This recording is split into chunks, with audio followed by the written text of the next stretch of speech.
നമഃ. ഓം നമഃ ശിവായ.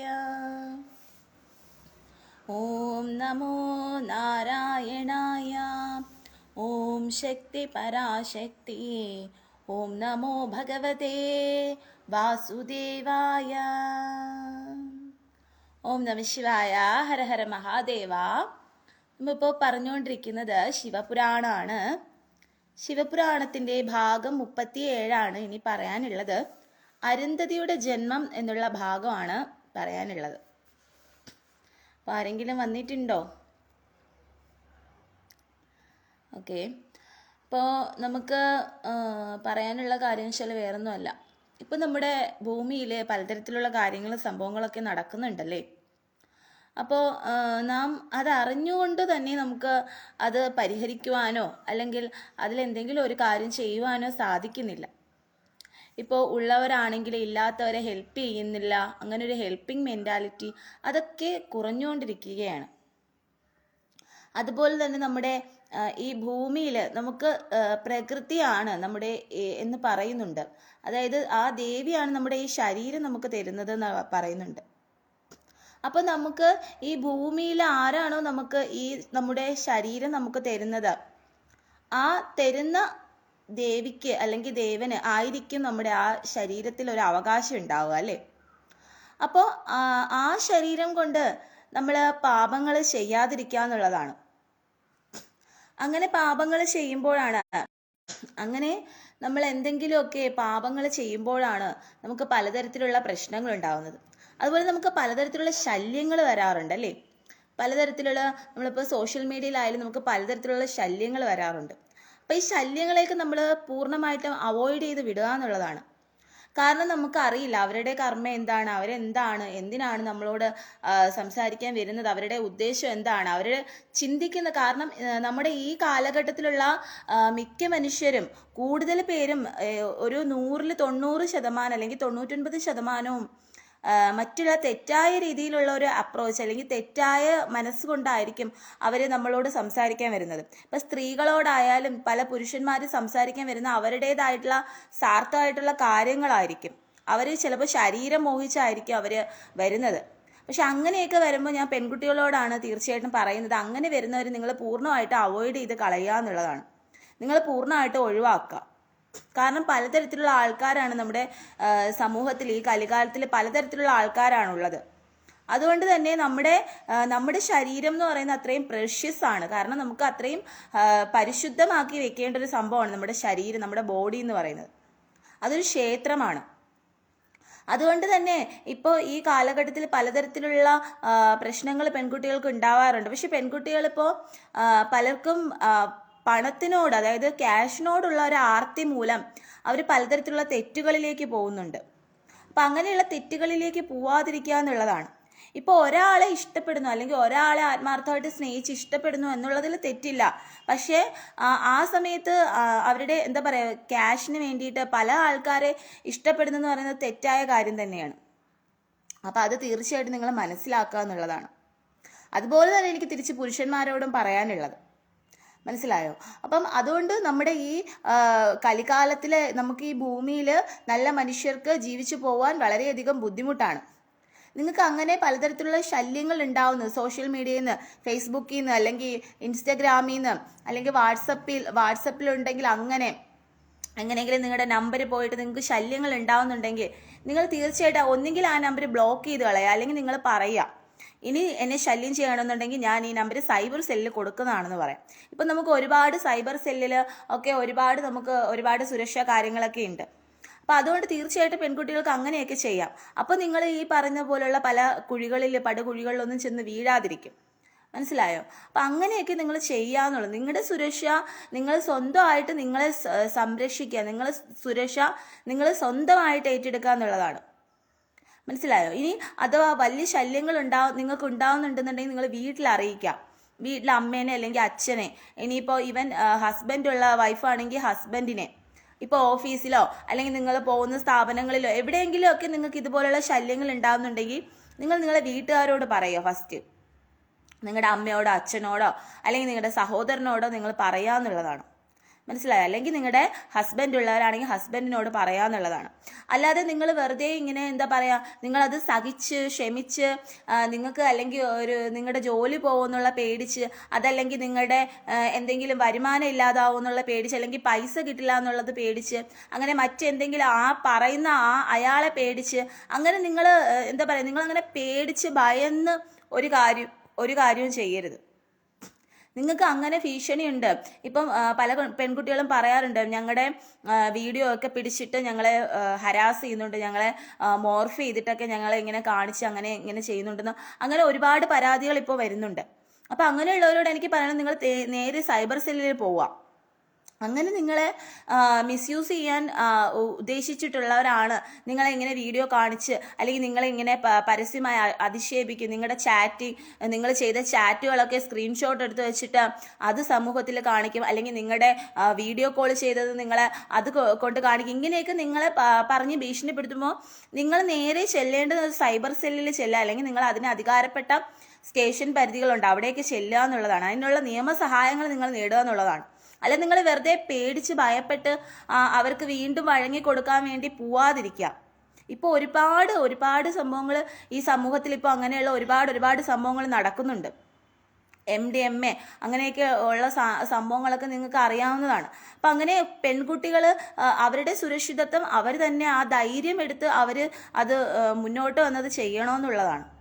അല്ലാതെ നിങ്ങൾ ആരെയും ഭയപ്പെടേണ്ട അല്ലെങ്കിൽ പേടിക്കേണ്ട ആവശ്യമില്ല. നിങ്ങൾക്ക് ഇവനൊരു തെറ്റ് സംഭവിച്ചു പോയി, പിന്നെയും നിങ്ങൾക്ക് ആ തെറ്റിലോട്ട് പോകാൻ ഇതില്ല. പക്ഷെ നിങ്ങളെ ഭീഷണിപ്പെടുത്തുന്നുണ്ടെങ്കിൽ നിങ്ങൾ തീർച്ചയായിട്ടും നിയമസഹായം നേടുക എന്നുള്ളത്. അല്ലാതെ പേടിച്ച് ഭയന്ന് വീട്ടുകാരോട് പറയാതെ, അല്ലെങ്കിൽ ബന്ധുക്കളോടല്ല വീട്ടുകാരോടോ ഹസ്ബൻഡിനോടോ ഒന്നും പറയാതെ നിങ്ങൾ ഇങ്ങനെയുള്ള നാറികളെ, ഇങ്ങനെയുള്ളവന്മാരെ പേടിച്ച് ഭയന്ന് കഴിയേണ്ട ആവശ്യമൊന്നും നിങ്ങൾക്കില്ല.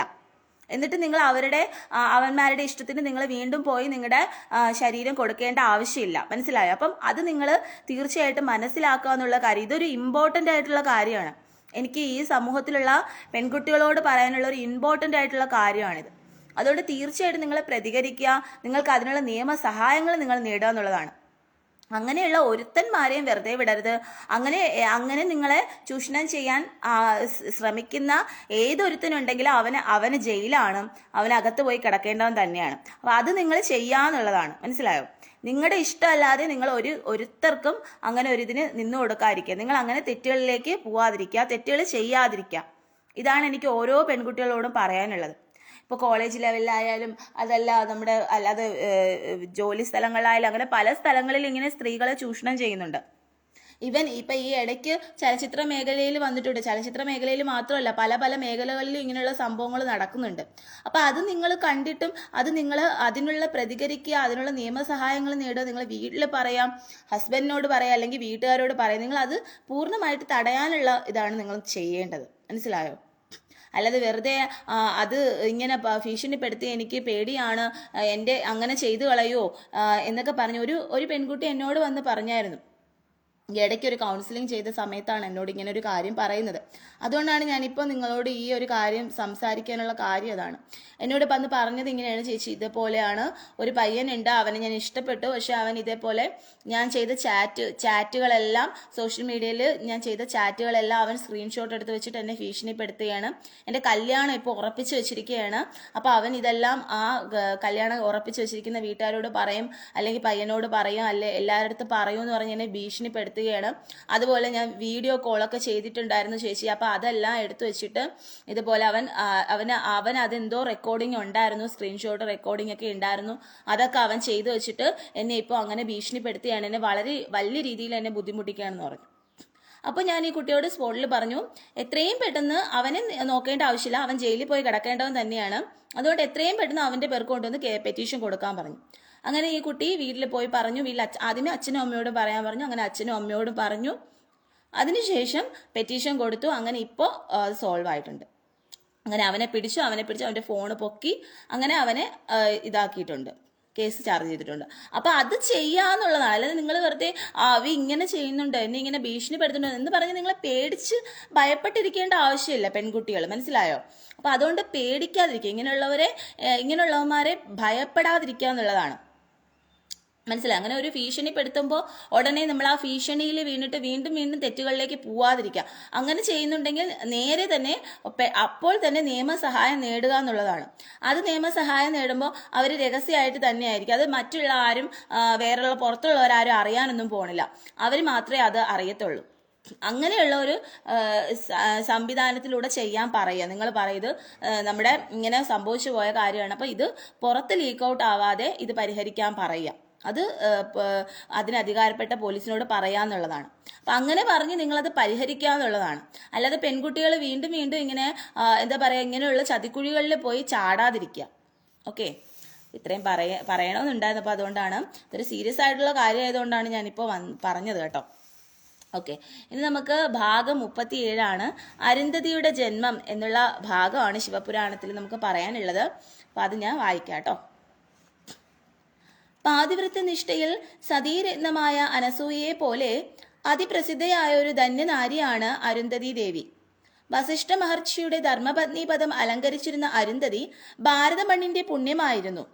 ഗായത്രി, തുളസി, ഗംഗ, കാമധേനു, സാവിത്രി തുടങ്ങിയ ഭാരതാംബയുടെ അരുമപുത്രന്മാർക്കുള്ള പവിത്രമായ സ്ഥാനം പുരാണങ്ങളിൽ അരുന്ധതി ദേവിക്കുണ്ട്. ഭർതൃസേവയിൽ ഇത്രയും മഹനീയ സ്ഥാനം മറ്റാർക്കും ഇല്ലെന്ന് തന്നെ പറയാം. അപ്പൊ അരുന്ധതി ദേവിയെ കുറിച്ചാണ് പറയുന്നത്. അരുന്ധതി ദേവി എന്ന് പറഞ്ഞാൽ അത്രയും പാതിവ്രത്യ ശുദ്ധിയുള്ള ഒരു ദേവിയാണ്. ആ ദേവി തന്റെ ഭർത്താവിനെ അത്രയും നല്ല രീതിയിലാണ് ശുശ്രൂഷിക്കുകയും നോക്കിക്കാണുകയും ചെയ്തിരുന്നത്. കർദ്രുമ പ്രജാപതിയുടെയും ദേവഹൂതിയുടെയും വാത്സല്യനിധിയായ പുത്രിയാണ് അരുന്ധതി ദേവി. ഈ ദമ്പതികളുടെ പുത്രനാണ് പ്രസിദ്ധനായ കപിലാചാര്യൻ. കപിലശാസ്ത്രം നിർമ്മിക്കുകയും മാതാവിന് ധർമ്മശാസ്ത്രത്തിന്റെ പൊരുൾ അറിയിച്ചു കൊടുക്കുകയും ചെയ്ത കപിലാചാര്യൻ മഹാന്മാരായ മുനിമാരിൽ ഒരാളായിരുന്നു. അപ്പോ അരുന്ധതി ദേവിയുടെ വാത്സല്യപുത്രനായിരുന്നു കപിലാചാര്യൻ. കപിലമുനി എന്ന് പറയും. അപ്പൊ കപിലശാസ്ത്രം നിർമ്മിച്ചത് അദ്ദേഹമാണ്. മഹാന്മാരായ മുനിമാരിൽ ഒരാളായിരുന്നു കപിലാചാര്യൻ. അങ്ങനെ സ്വാത്വിക ഗുണങ്ങളുടെ നിലവിളമായിരുന്ന ശ്രേഷ്ഠയായ അമ്മയുടെ ഉദരത്തിൽ ജന്മം കൊള്ളാനുള്ള അനുകൂലപ്രദമായ വിധിവിഹിതം ഉള്ളതിനാലായിരിക്കാം അരുന്ധതി ദേവിയും സതീധർമ്മത്തിൽ നിന്നും വ്യതിചലിക്കാതെ ഭർതൃഹിതം മാനിച്ച് ജീവിതം നയിച്ചു. അങ്ങനെ അരുന്ധതി ദേവിയും അതുപോലെ തന്നെ ഭർതൃഹിതം സ്വീകരിച്ചുകൊണ്ട് സതീധർമ്മത്തിൽ നിന്നും വ്യതിചലിക്കാതെ ഭർത്താവിനോടൊപ്പം സന്തോഷത്തോടുകൂടെ ജീവിച്ചു പോവുകയാണ്.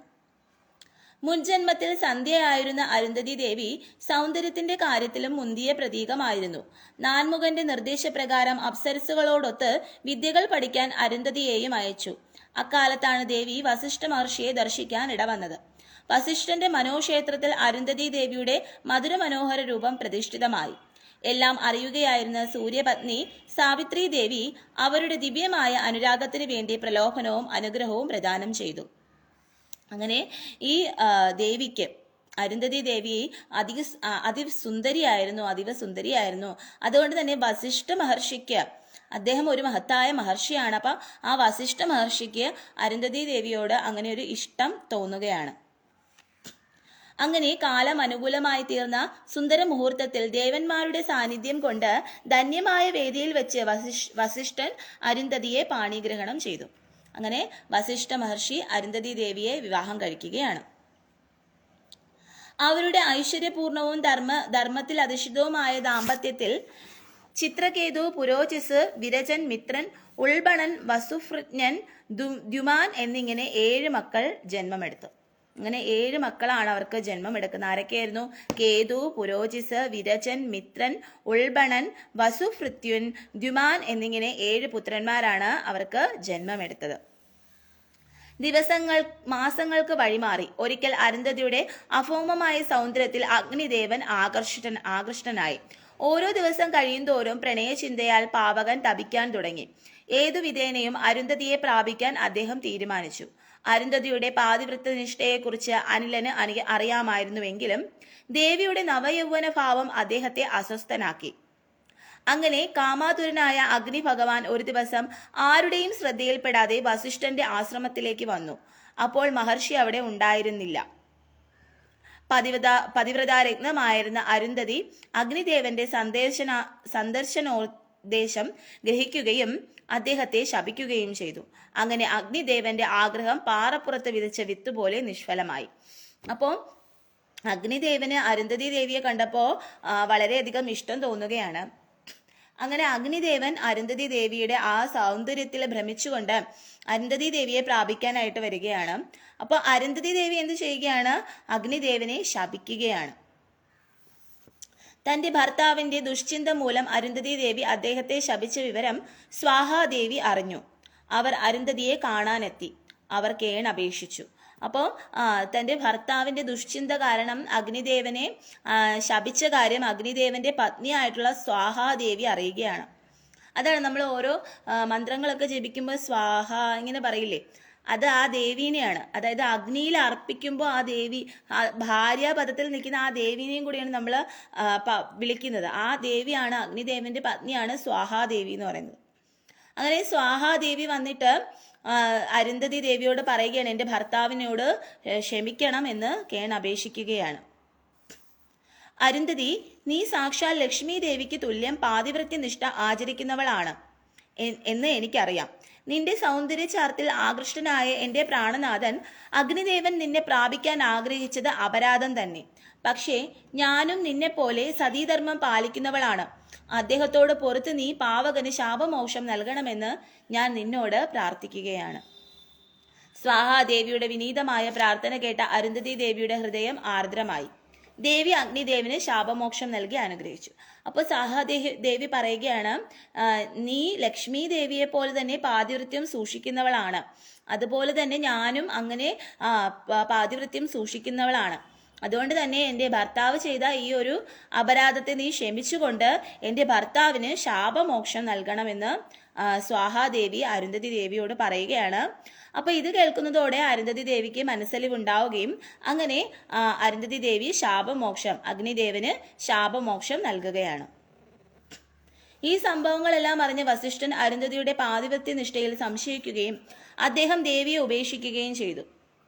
അപ്പോൾ വസിഷ്ഠൻ ഇതെല്ലാം അറിഞ്ഞിട്ട് വരികയാണ്. അപ്പോൾ വസിഷ്ഠന് സംശയം തോന്നുകയാണ്, അഗ്നിദേവൻ ഇനി വന്നിട്ട് തൻ്റെ പത്നിയുമായിട്ട് അങ്ങനെ ഒരു ഇതുണ്ടായോ എന്നുള്ളൊരു സംശയം വസിഷ്ഠന്റെ മനസ്സിൽ ഉടലെടുക്കുകയാണ്.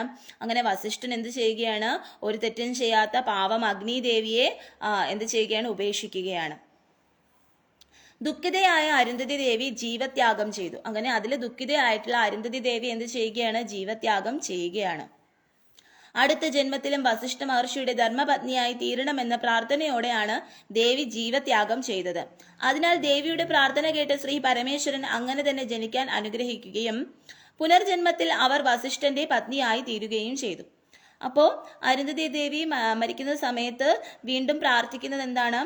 വസിഷ്ഠ മഹർഷിയുടെ തന്നെ അത്രയും നന്മയുള്ള, അത്രയും നല്ലവനായിട്ടുള്ള, പരിശുദ്ധനായിട്ടുള്ള വസിഷ്ഠ മുനിയുടെ പത്നിയായിട്ട് തന്നെ താൻ ഇനി അടുത്ത ജന്മത്തിലും ജനിക്കണമേ എന്ന് പ്രാർത്ഥിക്കുകയാണ്. അങ്ങനെ പരമശിവൻ എന്ത് ചെയ്യുകയാണ്? അങ്ങനെ അനുഗ്രഹിക്കുകയാണ്. അങ്ങനെ ദേവി വസിഷ്ഠ മുനിയുടെ തന്നെ പത്നിയായിട്ട് വീണ്ടും പുനർജനിക്കുകയാണ്. അതിനുശേഷം അരുന്ധതിയുടെ പാതിവൃത്യത്തെ പല പ്രാവശ്യം വസിഷ്ഠൻ പരീക്ഷിച്ചു. അദ്ദേഹം തന്ത്രപൂർവ്വം നടത്തിയ പരീക്ഷണങ്ങളിലെല്ലാം ദേവി വിജയിക്കുകയും ചെയ്തു. കഠിനമായ ഒരു വേനൽക്കാലം വന്നു ചേർന്നു. ധർമ്മപത്നിയായ അരുന്ധതിയെ തനിച്ചാക്കിയിട്ട് വസിഷ്ഠ മുനി ഫലമൂലാദികൾ ശേഖരിക്കാൻ പോയി. വരൾച്ച കാരണം ഭൂമുഖത്തുള്ള സകല വൃക്ഷലതാദികളും വാടിക്കരിഞ്ഞു. വസിഷ്ഠനാകട്ടെ സ്വന്തം താല്പര്യം മാത്രം സ്വാർത്ഥമാക്കുന്നതിന് വേണ്ടി ഹിമാലയത്തിന്റെ ഉപരിതലത്തിലേക്ക് പോയി. അവിടെ വേണ്ടുവോളം ജലമുണ്ടായിരുന്നതിനാൽ അദ്ദേഹം താമസം അങ്ങോട്ട് മാറ്റി. അപ്പോൾ ഈ അരുന്ധതി ദേവി വീണ്ടും പുനർജനിക്കുകയാണല്ലോ. പുനർജനിച്ച് വസിഷ്ഠ മുനിയുടെ തന്നെ പത്നി ആവുകയാണ്.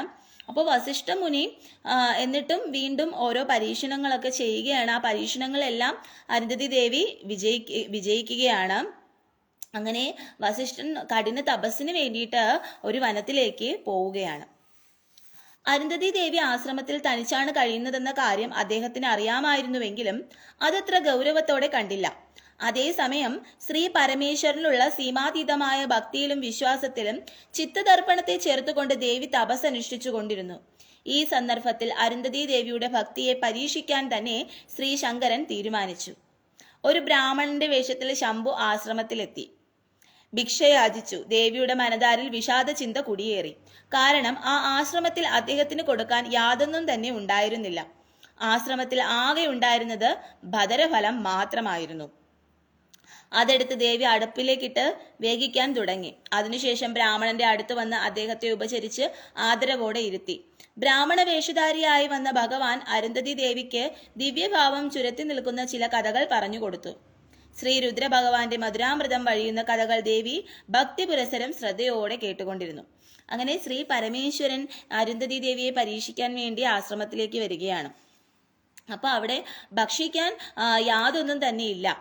അപ്പോൾ ദേവി എന്ത് ചെയ്യുകയാണ്, ഒരു ആശ്രമത്തിൽ അദ്ദേഹത്തിന് കൊടുക്കാൻ യാതൊന്നും ഉണ്ടായിരുന്നില്ല.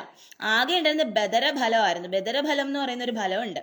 അപ്പൊ ആ ഫലം എടുത്ത് ദേവി ഇതുപോലെ തീക്കനലിൽ വെച്ച് ചുട്ടിട്ട് അത് ഭഗവാന് കൊടുക്കുകയാണ്. അങ്ങനെ ഇരിക്കുമ്പോൾ ഭഗവാൻ പരമശിവൻ ദേവിയോട് ഒരു കഥ പറയുകയാണ്. അപ്പൊ ആ കഥ ഭക്തി പുരസ്സരം അരുന്ധതി ദേവി കേൾക്കുകയാണ്. നിദ്രാരഹിതങ്ങളായ രാവുകളും പകലുകളും അനേകം കടന്നുപോയത് അരുന്ധതി ദേവി അറിഞ്ഞതേയില്ല. അങ്ങനെ 12 വർഷങ്ങൾ കടന്നുപോയി. ദേവിയുടെ ആത്മാവ് പ്രപഞ്ച സത്യത്തിന്റെ ദിവ്യകിരണങ്ങൾ പാർന്ന സന്ദേശ കഥകളിൽ ലീനമായിരുന്നു. ഒടുവിൽ വസിഷ്ഠ മഹർഷി മടങ്ങി വന്നു. അപ്പോൾ ബ്രാഹ്മണ വേഷധാരിയായ ശ്രീ ശങ്കരന്റെ യഥാർത്ഥ രൂപം അദ്ദേഹത്തിന് കാട്ടിക്കൊടുത്തു. അതിനുശേഷം ശ്രീ ഭഗവാൻ വസിഷ്ഠനോട് ഇപ്രകാരം പറഞ്ഞു. അങ്ങനെ വസിഷ്ഠൻ കുറെ നാളുകൾക്ക് ശേഷം തിരിച്ചു വരികയാണ്. അപ്പോ ശ്രീ പരമശിവൻ തന്റെ യഥാർത്ഥ രൂപത്തെ വസിഷ്ഠ മുനിക്ക് കാണിച്ചു കൊടുക്കുകയാണ്.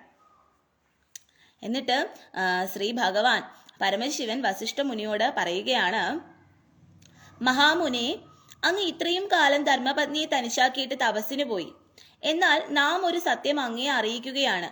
ഇത്രയും കാലം തപസ്സിലൂടെ നേടിയതിനേക്കാൾ എത്രയോ കൂടുതൽ പുണ്യം അരുന്ധതി ഈ ആശ്രമാന്തര ഭാഗത്തിൽ ഇരുന്ന് നേടിക്കഴിഞ്ഞിരിക്കുന്നു. അതിനാൽ ഇന്നു മുതൽ ഇവിടം ബദരവനം എന്ന പേരിൽ പ്രസിദ്ധമായി തീരുന്നതാണ്. അപ്പോ ഭഗവാൻ പറയുകയാണ്, അങ്ങ് തപസ്സിന് വേണ്ടി പോയി പുണ്യം സിദ്ധിച്ചു. അതിനെക്കാട്ടില് എത്രയോ വലിയ പുണ്യമാണ് അരുന്ധതി ദേവി ഈ ആശ്രമാങ്കണത്തിൽ ഇരുന്നു കൊണ്ട് സിദ്ധിച്ചത് എന്ന് പറയുകയാണ്. അതുകൊണ്ട് തന്നെ ഈ ആശ്രമാങ്കണത്തിന് ബദരിവനം എന്നുള്ള ഒരു പേര് പറയുകയാണ് മഹാദേവൻ. വസിഷ്ഠൻ കൂടാതെ നമ്മുടെ അനുഗ്രഹത്താൽ ഈ സ്ഥലം പുണ്യപ്രദമാവുകയും ചെയ്യും. അതുകൊണ്ട് അത് മാത്രവുമല്ല, ഭഗവാന്റെ അനുഗ്രഹത്താൽ ഈ സ്ഥലം പുണ്യപ്രദമാവുകയും ചെയ്യും എന്നും പറയുകയാണ്. വസിഷ്ഠൻ ഭഗവാന്റെ പാതാരബിന്ദങ്ങളിൽ നമസ്കരിച്ചുകൊണ്ട് പറഞ്ഞു, മഹാപ്രഭോ, അവിടുത്തെ പരമമായ അനുഗ്രഹത്താൽ അരുന്ധതിക്ക് അങ്ങയുടെ തിരുസാന്നിധ്യം മൂലം ലഭിക്കുന്ന വരദാന പുണ്യബലം അത്യന്തം വിപുലമാണ്. ഞാൻ തപസ്സിലൂടെ അങ്ങയെ ആശ്രയിച്ചു കൊണ്ടിരുന്നപ്പോൾ അരുന്ധതിക്ക് അങ്ങ് നേരിട്ട് ദർശന സൗഭാഗ്യം കനിഞ്ഞു നൽകി. എന്തായാലും അങ്ങയുടെ തിരുസാന്നിധ്യത്തിലൂടെ ഞങ്ങൾ ധന്യരായി തീർന്നിരിക്കുന്നു. വസിഷ്ഠന്റെ വാക്കുകളിൽ സംപ്രീതരായ ശ്രീ ശങ്കരൻ അവരെ അനുഗ്രഹിച്ച ശേഷം തിരോധാനം ചെയ്തു. അങ്ങനെ അരുന്ധതി ദേവിയും വസിഷ്ഠനും വളരെ കാലം സന്തോഷസമേതരായി ജീവിച്ചു പോന്നു. ദക്ഷയാഗം നടന്ന വേളയിൽ ദേവകൾക്കും ഋഷിമാർക്കുമൊപ്പം വസിഷ്ഠനും അരുന്ധതിയും മരണമടഞ്ഞു. അങ്ങനെ വസിഷ്ഠനും അരുന്ധതി ദേവിയും അവിടെ വർഷങ്ങളോളം സുഖമായിട്ട് സന്തോഷത്തോടുകൂടി ജീവിച്ചു പോവുകയാണ്. അങ്ങനെ ദക്ഷയാഗം നടന്ന ആ വേളയിലാണ് അവസാനം വസിഷ്ഠ മുനിയും അതുപോലെ അരുന്ധതി ദേവിയും മരണപ്പെടുന്നത്. പിന്നീട് അവർ നഭോമണ്ഡലത്തിൽ നക്ഷത്രങ്ങളായി ജ്വലിച്ചു നിന്നു.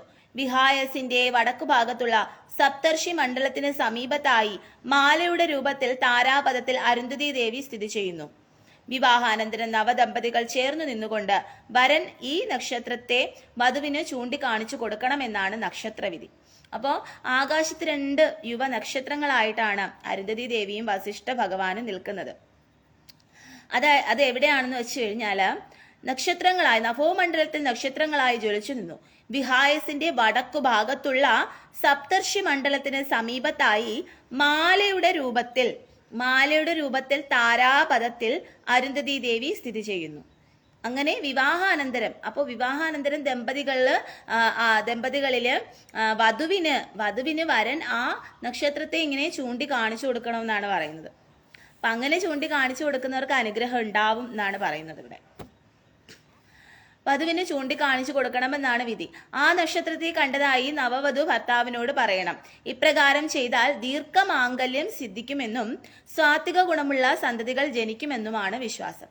അപ്പൊ ഇങ്ങനെ ചെയ്യുകയാണെന്നുണ്ടെങ്കിൽ ആ നക്ഷത്രത്തെ ചൂണ്ടിക്കാണിച്ചു കൊടുക്കുകയും താൻ ആ നക്ഷത്രത്തെ കണ്ടു എന്ന് വധു പറയുകയും ചെയ്യുകയാണെങ്കിൽ അവർക്ക്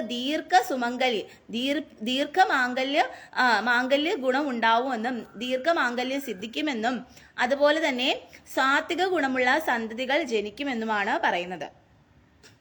അടുത്ത ജന്മത്തിൽ അരുന്ധതി ദേവി അക്ഷമാല എന്ന പേരിൽ ജനിച്ചു. അപ്പൊ അടുത്ത ജന്മത്തിൽ അരുന്ധതി ദേവി ആരായിട്ടാണ് ജനിക്കുന്നത്? അക്ഷമാല എന്നുള്ള പേരിലാണ് അരുന്ധതി ദേവി ജനിക്കുന്നത്.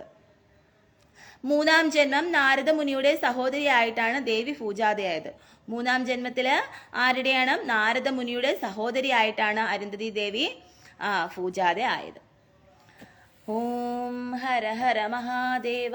സർവം ശ്രീ മഹാദേവാർപ്പണമസ്തു. സർവം ശ്രീ ജഗദംബാർപ്പണമസ്തു. സർവം ശ്രീകൃഷ്ണാർപ്പണമസ്തു. ഹര ഹര മഹാദേവ. ശംഭോ മഹാദേവ. ഓം നമഃ ശിവായ. ഓം നമഃ ശിവായ. ഹര ഹര മഹാദേവ. അപ്പൊ ഇന്നത്തെ ഭാഗം 37 ഇവിടെ അവസാനിച്ചിട്ടുള്ളത്. ഇനി നമുക്ക് പറയാനുള്ള ചില ഭാഗം 38 നന്ദികേശനെ കുറിച്ചിട്ട് ഉള്ളതാണ്. അത് നമുക്ക് അടുത്ത ക്ലാസ്സിൽ വായിക്കാം. കാരണം ഞാൻ ഓരോ ഭാഗമായിട്ടാണ് വായിക്കുന്നത്. എന്താണെന്ന് വെച്ച് കഴിഞ്ഞാൽ നിങ്ങൾക്ക് ഓരോ ഭാഗമായിട്ട് വായിക്കുമ്പോൾ നിങ്ങൾക്കത് കറക്റ്റായിട്ട് മനസ്സിലാക്കാൻ സാധിക്കും. പക്ഷെ കുറച്ച് നമ്മൾ പറയുകയാണെന്നുണ്ടെങ്കിൽ നമുക്കതത്ര ഇതാവില്ല. അതുകൊണ്ടാണ് ഞാൻ നിങ്ങളോട് ഓരോ ഭാഗമായിട്ട് പറയുന്നത് കേട്ടോ. പിന്നെ അടുത്ത ഭാഗം 38 അത് ഞാൻ അടുത്ത ക്ലാസ്സിൽ വായിക്കാം. അപ്പോൾ എനിക്ക് പറയാനുള്ള കാര്യം നിങ്ങൾ വളരെയധികം സീരിയസ് ആയിട്ട് കാണേണ്ട ഒരു കാര്യമാണ്.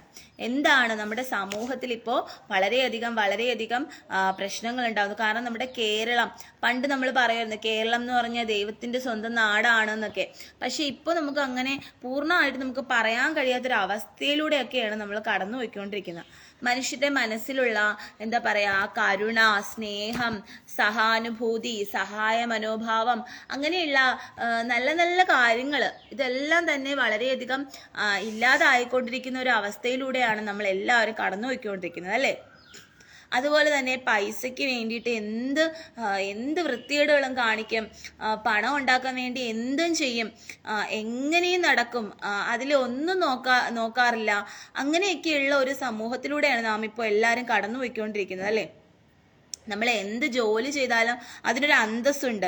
അതൊരു കൂലിപ്പണി ആയിക്കോട്ടെ, അല്ലെങ്കിൽ കല്ല് വെട്ടാൻ പോകുന്ന ആയിക്കോട്ടെ, അതല്ല നമ്മൾ ചെളി വാരുന്നതായിക്കോട്ടെ, എന്ത് ജോലി നിങ്ങൾ അല്ലെങ്കിൽ പുറത്ത് പോയി ഒരു കുറേ ആളുകൾ കൂടുന്നിടത്ത് പോയിരുന്ന വ്യാപാരങ്ങൾ, എന്തെങ്കിലും വസ്തുക്കൾ വിൽക്കുന്നതായിക്കോട്ടെ, അതല്ലെങ്കിൽ നിങ്ങൾ വീടുകൾ തോറും കൊണ്ടു നടന്ന സാധനങ്ങൾ കൊടുക്കുന്നതായിക്കോട്ടെ, അതല്ലെങ്കിൽ നിങ്ങൾ മരം മുറിക്കുന്നതായിക്കോട്ടെ, കുഴി വെട്ടുന്നതായിക്കോട്ടെ, അങ്ങനെ ഏത് ജോലിക്കായാലും അതിൻ്റെതായ അന്തസ്സുണ്ട്.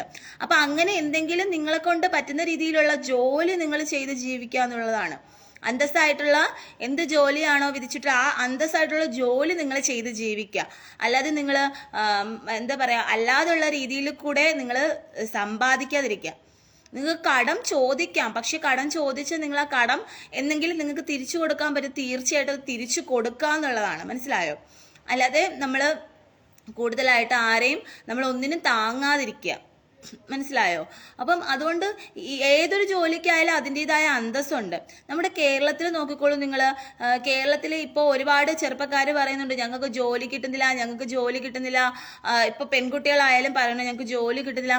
പക്ഷെ അവരുടേതായ പഠിച്ച അവരുടെ ആ സ്റ്റാൻഡേർഡിനുള്ള ജോലി മാത്രമേ അവർ നോക്കുള്ളൂ.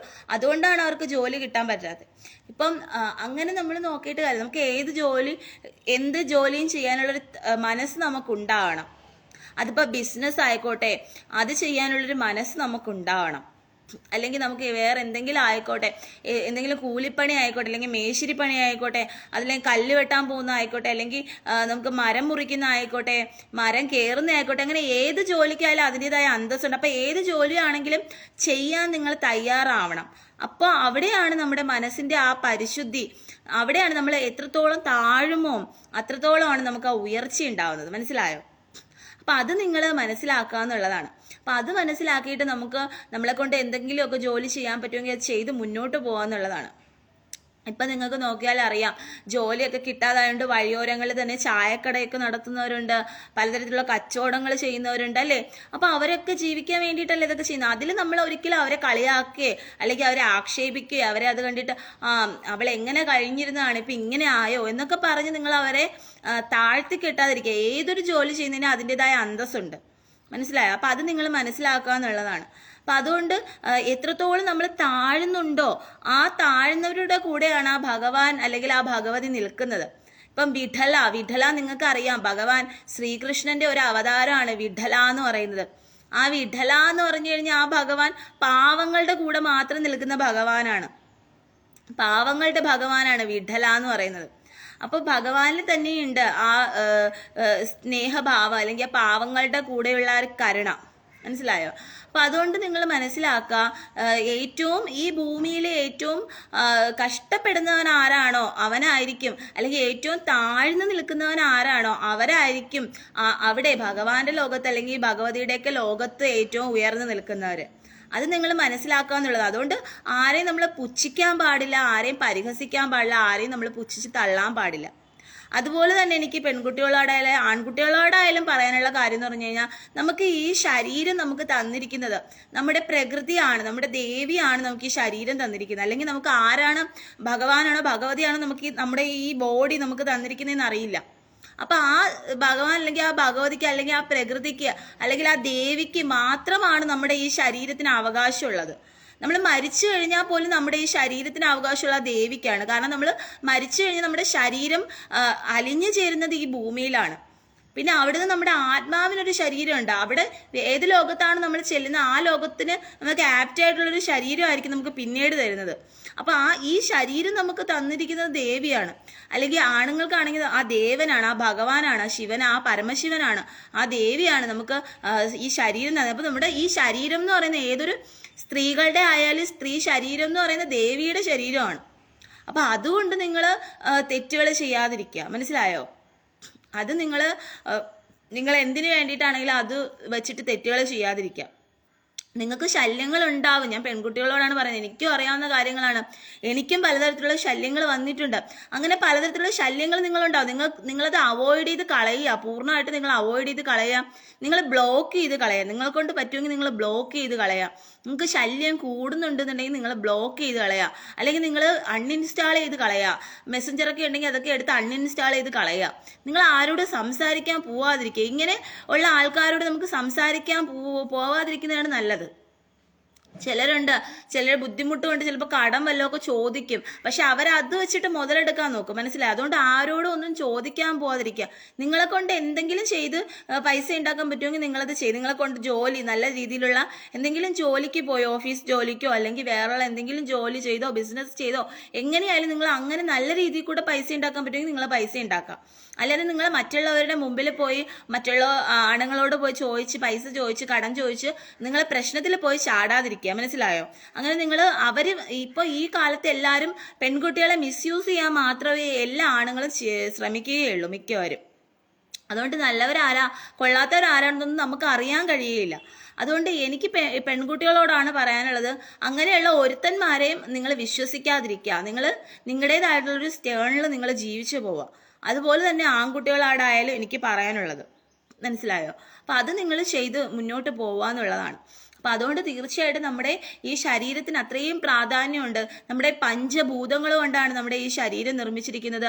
അപ്പം ഈ ശരീരത്തിന്റെ അവകാശി എന്ന് പറയുന്നത് ആ ദേവി ആദിപരാശക്തിയാണ്, അതുപോലെ തന്നെ ഭഗവാനുമാണ്. അപ്പം അതുകൊണ്ട് ആ ദേവി തന്നെയാണ് തീരുമാനിക്കുന്നത് നമ്മുടെ ശരീരം എന്താണ് ചെയ്യേണ്ടത് അല്ലെങ്കിൽ നമുക്ക് എന്താണ് ഉണ്ടാവേണ്ടതെന്നുള്ള തീരുമാനിക്കുന്നത്, മനസ്സിലായോ? അപ്പൊ നമ്മൾ ആ നേർവഴിക്ക് സഞ്ചരിച്ചുകൊണ്ടിരിക്കുക, നേർവഴിയിലൂടെ സഞ്ചരിച്ചുകൊണ്ടിരിക്കുക. അപ്പൊ നമുക്ക് തന്നെ ആ ദേവി തന്നെ നമുക്ക് അതിനുള്ള ഇത് തരും. നമുക്കിത് തരാൻ നമുക്ക് അത് കിട്ടാനുള്ള അർഹതയില്ലെങ്കിൽ നമുക്ക് കിട്ടില്ല. കിട്ടാനുള്ള അർഹതയുണ്ടെങ്കിൽ തീർച്ചയായിട്ടും കിട്ടുക തന്നെ ചെയ്യും. അങ്ങനെ വിചാരിക്കാം. ഇപ്പൊ നിങ്ങൾക്ക് പൈസ കിട്ടിയില്ല, നിങ്ങൾക്ക് ഒരു ദിവസം നിങ്ങൾക്ക് ജോലിക്ക് പോകാൻ കഴിയുന്നില്ല, അല്ലെങ്കിൽ നിങ്ങളുടെ ജോലി നഷ്ടപ്പെട്ടു പോയി, അല്ലെങ്കിൽ നിങ്ങൾക്ക് എന്തെങ്കിലും പ്രശ്നം ഉണ്ടായി, നിങ്ങൾ അല്ലെങ്കിൽ ജോലിയിൽ നിന്ന് പറഞ്ഞു വിട്ടു, എന്തോ ആയിക്കോട്ടെ, നിങ്ങളുടെ കയ്യിൽ പൈസ ഇല്ല, ഇല്ലെങ്കിൽ നിങ്ങൾ ഇല്ലാത്ത പോലെ ജീവിക്കാൻ പഠിക്കുക.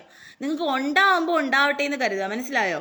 അങ്ങനെ നിങ്ങൾ പോവുക. അല്ലാതെ മറ്റൊരാൾ അങ്ങനെ ചെയ്തു, എൻ്റെ കയ്യിൽ ഇങ്ങനെ ഇല്ല, എനിക്ക് ഇങ്ങനെയുള്ള ഭാഗ്യം ഇല്ലേ, എനിക്ക് ഇതൊന്നും കിട്ടൂലേ, ഞാൻ ഇനി അവരെ പോലെ ഇനി ഞാൻ തെറ്റ് ചെയ്ത് ഞാൻ സമ്പാദിക്കണം, അങ്ങനെ ഒരു ചിന്ത നിങ്ങളുടെ മനസ്സിൽ കൊണ്ടുവരാതിരിക്കുക. നിങ്ങൾക്കൊരു വഴി ഭഗവാൻ അല്ലെങ്കിൽ ഭഗവതി നിങ്ങൾക്കൊരു വഴി പറഞ്ഞു തന്നിട്ടുണ്ട്. ആ വഴി കൂടെ നിങ്ങൾ സഞ്ചരിക്കുക. നിങ്ങൾ മറ്റുള്ളവരെ, മറ്റുള്ളവരെ അങ്ങനെയുള്ളവർ ഇങ്ങനെയുള്ളവർ നിങ്ങൾ നോക്കേണ്ട ആവശ്യമില്ല. നിങ്ങൾക്കൊരു വഴി നേർവഴിയാണ് പറഞ്ഞിട്ടുള്ളെങ്കിൽ നിങ്ങൾ ആ നേർവഴി കൂടെ സഞ്ചരിക്കുക എന്നുള്ളതാണ്. മനസ്സിലായോ? അല്ലാതെ തെറ്റായ വഴി കൂടെ, വളഞ്ഞ വഴി കൂടെ നിങ്ങൾ പോവാതിരിക്കുക. വളഞ്ഞ വഴി കൂടെ പോയി കഴിഞ്ഞാൽ എന്താണ് അവസാനം? നമ്മൾ ഒരു പടുകുഴിയിലായിരിക്കും ചെന്ന് വീഴുന്നത്. അതിനെക്കാട്ടിലും നമുക്ക് ഉള്ളത് കൊണ്ട് അതിൽ സംതൃപ്തിപ്പെട്ട് ജീവിക്കുക എന്നുള്ളതാണ്.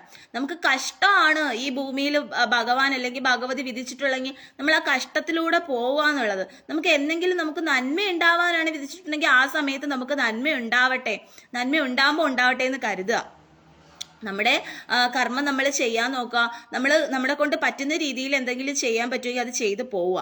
അല്ലാതെ തെറ്റിലേക്ക് നിങ്ങൾ പോയി പൈസ സമ്പാദിച്ചില്ലെങ്കിൽ കുറേ ലോണുകൾ എടുത്ത് കടമെടുത്ത് നിങ്ങളുടെ മനസ്സമാധാനം കളഞ്ഞ് അങ്ങനെയൊക്കെ ജീവിച്ചിട്ട് ഒരു കാര്യമില്ല. അപ്പം അതുകൊണ്ട് മറ്റുള്ളവരെ നമ്മൾ നോക്കുക. നമുക്ക് നമ്മുടെ ഒരു സ്റ്റേണുണ്ട്. എനിക്ക് എൻ്റെ ഒരു സോള് അല്ലെങ്കിൽ എൻ്റെ ആത്മാവിനെയാണ് ഞാൻ തൃപ്തിപ്പെടുത്തേണ്ടത്, അല്ലെങ്കിൽ എന്നെയാണ് ഞാൻ തൃപ്തിപ്പെടുത്തേണ്ടത്. അല്ലാതെ മറ്റുള്ളവർ നോക്കിയിട്ട് അവരങ്ങനെ ചെയ്യുന്നു, അവരിങ്ങനെ സപ്രപഞ്ചങ്ങൾ കെട്ടിപ്പൊക്കുന്നു, അവർ ലക്ഷക്കണക്കിന് കോടിക്കണക്കിന് രൂപയുള്ള വാഹനങ്ങൾ വാങ്ങുന്നു, അവർ കൂടിയ വസ്ത്രങ്ങൾ ധരിക്കുന്നു, അവർ പല സ്ഥലങ്ങളിൽ ഉല്ലാസയാത്ര പോകുന്നു, അങ്ങനെ ചെയ്യുന്നു ഇങ്ങനെ ചെയ്യുന്നു, അവർ മുന്തിയ ഭക്ഷണങ്ങൾ കഴിക്കുന്നു എന്നൊക്കെ പറഞ്ഞിട്ട് നമ്മളും അതുപോലെ അവരെ പോലെ ആവണമെന്ന് ശ്രമിച്ചു കഴിഞ്ഞാൽ നടക്കുന്ന കാര്യമല്ല. അത് നമ്മൾ ചെയ്യേണ്ട ആവശ്യമില്ല. അവരിന്ന് അങ്ങനെയൊക്കെ ചെയ്യുന്നുണ്ടെങ്കിൽ അവർ പലതരത്തിലുള്ള കാര്യങ്ങൾ ചെയ്തിട്ടായിരിക്കും അവർ അങ്ങനെ പൈസ സമ്പാദിച്ച്, അല്ലെങ്കിൽ പലതരത്തിലുള്ള ഇതുകൊണ്ടായിരിക്കും. ചിലർക്ക് പൂർവിക സ്വത്തുള്ളവരായിരിക്കും അങ്ങനെ ചെയ്യുന്നത്. അപ്പം അതുകൊണ്ട് നമ്മൾ മറ്റുള്ളവരെ നോക്കേണ്ട ആവശ്യമില്ല. നമുക്കൊരു വഴി ഭഗവാൻ പറഞ്ഞിട്ടുണ്ട്, അല്ലെങ്കിൽ നമുക്കൊരു വഴി ഭഗവതി പറഞ്ഞിട്ടുണ്ട്. ആ വഴി കൂടി നമ്മൾ സഞ്ചരിക്കുക എന്നുള്ളതാണ്. മനസ്സിലായി? അപ്പം ഈ ഭൂമി മാത്രമൊന്നും അല്ല നമ്മുടെ ഈ ലോകമായിട്ടുള്ളത്. ഈ ഭൂമിയെ കാട്ടിലും മുകളിൽ ഒരുപാട് ഉപരിതലങ്ങളുണ്ട്. അപ്പോൾ അത് നിങ്ങൾ ആ സത്യം നിങ്ങൾ മനസ്സിലാക്കുക എന്നുള്ളതാണ്. അല്ലാതെ നമ്മളെ ദ്രോഹിക്കാൻ വേണ്ടിയിട്ട് പലരും പലതും ചെയ്തു, നമ്മളെ ദ്രോഹിക്കാൻ വേണ്ടിയിട്ട് അവരങ്ങനെ ചെയ്തു എന്ന് പറഞ്ഞിട്ട് നമ്മൾ ഇതാവേണ്ട ആവശ്യമില്ല. നമുക്ക് വിധിച്ചിട്ടുണ്ടെങ്കിൽ നമുക്കത് കിട്ടിയിരിക്കും. നമ്മൾ അതിന് പ്രാർത്ഥിക്കുക എന്നുള്ളത് മാത്രമേ നമുക്ക് ചെയ്യാൻ കഴിയുള്ളൂ. പിന്നെ ചെയ്യുന്നവർ ചെയ്യട്ടെ. നമുക്കെതിരെ ദ്രോഹിക്കുന്നവർ അല്ലെങ്കിൽ നമ്മളെ പല രീതിയിലും എന്താ പറയാ അടി കൂട്ടി പണിയുന്നു എന്നൊക്കെ പറയത്തില്ലേ, അങ്ങനെ പാര വെക്കുന്നവരുണ്ടെങ്കിൽ അവർ പാര വെച്ചോട്ടെ. അവരെത്രത്തോളം പാര വെക്കും? അവർക്ക് ഒരു സമയമുണ്ടല്ലോ. ആ സമയം വരെയല്ലേ അവർ നമുക്ക് പാര വെക്കുകയുള്ളൂ. അപ്പൊ ഇത് കഴിഞ്ഞ് കഴിയുമ്പോൾ അവർക്ക് തന്നെ അത് തിരിച്ചടിച്ചോളും. മനസ്സിലായോ? അപ്പൊ അതുകൊണ്ട് നിങ്ങൾക്ക് സംഭവിച്ചു കഴിഞ്ഞാൽ അത് നിങ്ങൾ ഭഗവാനിൽ അല്ലെങ്കിൽ ഭഗവതിയിൽ സമർപ്പിച്ച് നിങ്ങൾ മുന്നോട്ട് പോകാന്നുള്ളതാണ്. എന്നിട്ട് ഭഗവാനോട് മനസ്സൊരുക്കി പ്രാർത്ഥിക്കുക എന്നുള്ളതാണ്. അതിന് വേണ്ടിയിട്ട് നിങ്ങൾ ശ്രമിക്കുക എന്നുള്ളത്, നല്ലതിന് വേണ്ടിയിട്ട് നിങ്ങൾ ശ്രമിക്കുക എന്നുള്ളതാണ്. ഇതാണ് നിങ്ങൾ ചെയ്യേണ്ടത്. അല്ലാതെ വെറുതെ നിങ്ങളിങ്ങനെ നിങ്ങളുടെ മനസ്സിനെ, നിങ്ങളുടെ ശരീരത്തെ, നിങ്ങളുടെ സോളിനെ, ആ ആത്മാവിനെ നിങ്ങൾ കളങ്കപ്പെടുത്താതിരിക്കുക എന്നുള്ളതാണ്. അതാണ് നിങ്ങൾക്ക് ഈ മനുഷ്യജന്മത്തിൽ ചെയ്യാൻ പറ്റുന്ന ഏറ്റവും വലിയ കാര്യം എന്ന് പറയുന്നത്. അതുകൊണ്ട് എല്ലാവരും സന്തോഷമായിട്ടിരിക്കുക, സമാധാനമായിട്ടിരിക്കുക, സ്വസ്ഥമായിട്ടിരിക്കുക, ഭഗവാനെ പ്രാർത്ഥിക്കുക, ഭഗവതിയെ പ്രാർത്ഥിക്കുക, നല്ല കാര്യങ്ങൾ ചെയ്യുക. അങ്ങനെ നിങ്ങൾ മുന്നോട്ട് പോവുക. ഹരേ കൃഷ്ണ. ഓം നമഃ ശിവായ. ഇനി ആരൊക്കെയാ വന്നിട്ടുള്ളതെന്ന് നോക്കാം കേട്ടോ.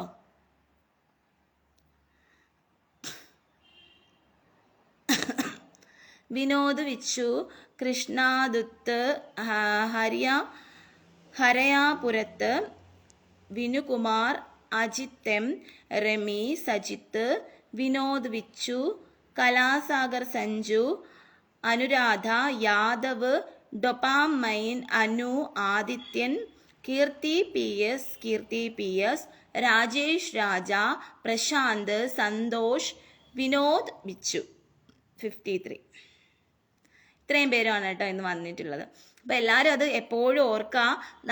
നമ്മുടെ ഈ ഭൂമിയിലോട്ട് വിടുമ്പോൾ, അല്ലെങ്കിൽ നമ്മൾ ഈ ഭൂമിയിൽ വന്ന് ജനിപ്പിക്കുമ്പോൾ നമുക്കൊരു ഇതുണ്ടല്ലേ, എന്താണ് നമ്മുടെ ജന്മ ഇതെന്നുള്ളത് നമുക്ക് അത് നേരത്തെ കൂട്ടി നിശ്ചയിച്ചിട്ടാണ് നമ്മളെ വിടുന്നത്. ചിലപ്പോൾ നമ്മുടെ കർമ്മഫലങ്ങളായിരിക്കും നാം ഇപ്പോൾ ഈ ഭൂമിയിൽ അനുഭവിച്ചുകൊണ്ടിരിക്കുന്നത്. അത് നമുക്ക് അനുഭവിച്ച് തീർത്തേ മതിയാവുകയുള്ളൂ. അപ്പം അതുകൊണ്ട് നിങ്ങൾ എന്ത് ചെയ്യുക? പ്രാർത്ഥിക്കുക. എന്തെങ്കിലും കർമ്മദോഷങ്ങളുണ്ടെങ്കിൽ അതൊക്കെ മാറാൻ വേണ്ടി പ്രാർത്ഥിക്കുക. എന്നിട്ട് നമ്മുടെ നന്മയ്ക്ക് വേണ്ടി പ്രാർത്ഥിക്കുക. നമുക്ക് കിട്ടുന്ന സമയത്ത് അത് എന്തായാലും കിട്ടിക്കോട്ടെ എന്ന് വിചാരിക്കുക. നമ്മൾ നേർവഴിയിൽ കൂടെ സഞ്ചരിക്കുക. മനസ്സിലായോ? ഓക്കെ, അപ്പോൾ എല്ലാവരും നേർവഴിയിലൂടെ സഞ്ചരിക്കട്ടെ എന്ന് പ്രാർത്ഥിച്ചുകൊണ്ട് നിർത്തുകയാണ്. ഹര ഹര മഹാദേവ, ശംഭോ മഹാദേവ.